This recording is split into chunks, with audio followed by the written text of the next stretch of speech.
देवळा तालुक्यातील गिरणारे गावात चालू असलेल्या रस्ता काँक्रिटीकरण काम हे निकृष्ट दर्जाचे होत असल्याचा आरोप नागरिकांनी केलाय। या संदर्भात ठेकेदाराला विचारणा केली असता त्यांनी उडवाउडवीची उत्तरे दिली। परंतु या रस्त्याचा इतिहास बघितला असता त्या ठिकाणी गेल्या वर्षभरातच रस्त्याचे काम झालेले असल्याचे सांगण्यात आले, परंतु त्याच ठिकाणी कसे काम चालू झाले असा प्रश्न आहे।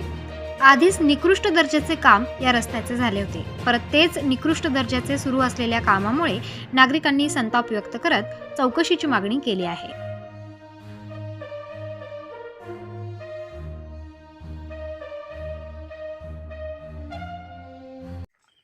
मी सुनील पंडित खैरनार, राहणार गिरणारे। काय रस्त्याविषयी काही तक्रार होती? रस्त्याविषयी तक्रार अशी होती की जे काम ठेकेदाराने घेतलं त्या ठेकेदारानं काम चालू करायच्या वेळेस आम्हाला काही विचारलं नाही आणि गावातल्या कुठल्या नागरिकाला बी विचारणा केली नाही। हे काम कुठं चालू करायचं, काय करायचं। मग आम्ही त्याला विचारलं तर हे काम कशाच्या माध्यमातून आलं। मग त्यानं आम्हाला सांगितलं की भारतीताईने खासदारनीतून आम्ही मंजूर करून आणलं। म्हणलं ठीक आहे, तू मंजूर करून आणलं ना काम, तर आम्हाला त्याची अडचण नाही। आमच्या गावात बऱ्याच जागा आहे अशा काम करायच्या। तर त्याला सांगितलं की तू ठीक आहे, ते काम तू मंजूर केलं ना, तर तू पाठी लाव, तू आम्हाला इस्टिमेट दाखव, त्या इस्टिमेटप्रमाणे तू काम कर। मग आम्ही 8 दिवसापासून त्याच्या विनवण्या करू राहिलो। तो म्हणतो तुमच्याच्यानं काय होईल ते करून घ्या, मी भारतीताईकडून माझं बिल करून घेईल, मी माझं काम करून घेईल। आणि मग त्याच्यानंतर भारतीताईचं बी थोडंसं आम्हाला वाटलं आता एवढ्या मोठ्या मंत्री आहे, त्यांना कशाला फोन लावायचा। मग आम्ही इकडे विलास काकांना त्यांना थोडंसं संदर्भ केला, गुमराण्याच्या ठेकेदारांना बोललो की त्या भाऊला सांगा असं असं व्यवस्थित काम करावं, तो आम्हाला इस्टिमेट दाखवत नाही। जर इस्टिमेट दाखवत नसेल तर काम कसं काय पूर्ण होऊ शकतं?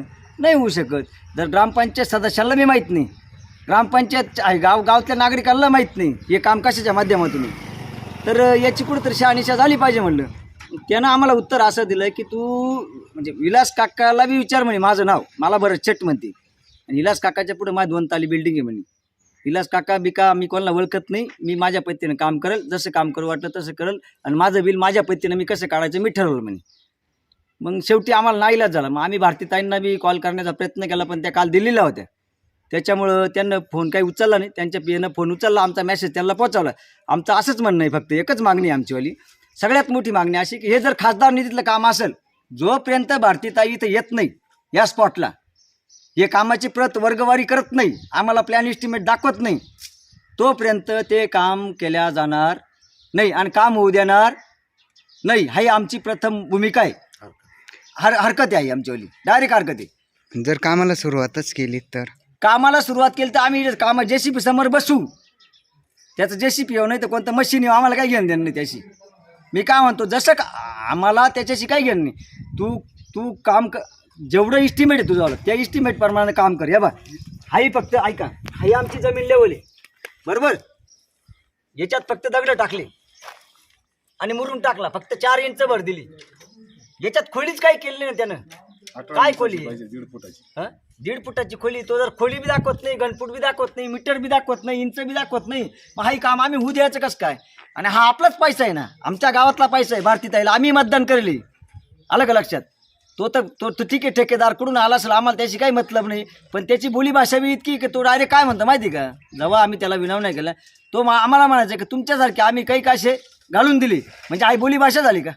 घालून द्यायचा हा शब्द कुठं चालला? मग त्याच्यामुळं जर आम्हाला जर गुमराण्याचे ठेकेदार इकडे येऊन काम करू राहिले ना, आम्ही त्यांना विचारणा करू राहिलो की हे काम असं का, आणि तो म्हणतो तुमच्यासारखे आम्ही घालून दिले, आलं का लक्षात? घालून दिले, तर मग उद्या याची दखल भारतीताईने घेतली पाहिजे। जर असं काही घडत असेल तर उमराण्याचे ठेकेदार जर असं चुकीचं काम करत असतील आणि विलास काका म्हणा की कोणाचं नाव बदनाम करत असतील, भारतीताईचं बदनाम करत असतील, तर त्याला आम्ही समर्थन करणार नाही, याला विरोधच राहील आमचा। ज्या दिवशी भारतीताई इकडे येईल त्याच दिवशी हे काम चालू होईल, तोपर्यंत काम चालू होणार नाही।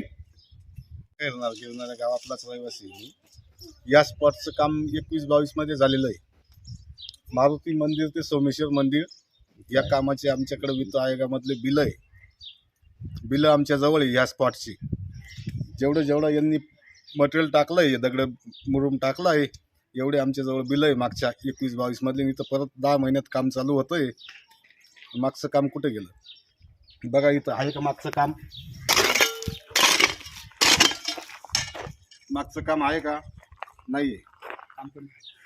ठेकेदाराला विचार वैयक्तिक हे काम गावासाठी का वैयक्तिक 2-3 लोकांना लाभ भेटतो या कामाचा? तुम्ही ठेकेदारांना काही अधिकाऱ्यांना संपर्क नाही, या साधला? ठेकेदारांना ओळखतच नाही मी, म्हणजे त्या दिवशी आलो नाही ना। मी सागर नाथा खैरनार, गावाचाच रहिवासी असतो. भरतला विचारलं मी, भाऊ म्हटलं काम दाखव, मला एस्टिमेट दाखव. तर भरत म्हणतोय सरकारी प्रॉपर्टी आहे, सरकारी प्रॉपर्टी असल्यामुळे तुम्हाला दाखवता येत नाही. आमचं सर्व एस्टिमेट जेई साहेब, सोनवणे साहेब आणि त्यांच्याकडे. मी साहेबांना फोन लावला, साहेब म्हटलं टेंडर नक्की तुमच्या नावानं काढलं आहे की भरतच्या नावानं काढलं आहे? साहेब म्हणे भरतच्या नावानं काढलं. मग भरतच्या नावानं काढलं तर मग एस्टिमेट आम्हाला का दाखवत नाही? तो डायगोडावरची होता आम्हाला. तो काय म्हणतो की मी काम करणार आणि पैसे मी घेणार. मी टक्केवारी दिले गावाच्या लोकांना. मग टक्केवारी कोणाला दिली ते आम्हाला सांग ना तू. तो म्हणतो मी टक्केवारी कोणाला दिली, सरपंच कोणाला द्यास आम्हाला का माहिती नाही. म्हणलं मग तू टक्केवारी देताना आम्हाला विचारलं का तू? मी यांना पैसे राहिलो म्हणजे टक्केवारी देऊन जर असं डुप्लिकेट काम करू राहिले, मग गावचं नुकसान करून जर शासनाचा निधी देऊ राहिला आमच्या गावाला, तर हे निधी हा नुसतं ठेकेदारचे संबंधित पैसे तो फक्त ठेकेदारच मोठा होऊ राहिला याच्यावर. मग गावचं नुकसान करून जर ठेकेदार मोठा झाला तर आम्हाला या कामाचा विरोध आहे डायरेक्ट. खैरनार पोपटणार आहे.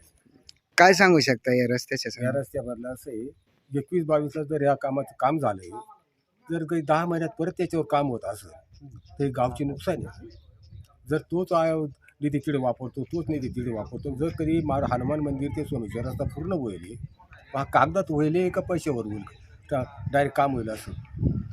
21-22ला जर हे काम झालं तर परत 23ला तेच काम होतं. म्हणजे फक्त हे पैसे लुटायचं काम चाललं काही. बरोबर. आणि काम बी चांगल्या गोष्टी झालं पाहिजे ना. फक्त दगड टाकायचे, मुरुम टाकायचा. 4 इंच का फक्त दगड जेवढी उंची तेवढंच मग मुरुम टाकते. जर कामाचे प्रयत्न असेल तर ते काम बंद करावं.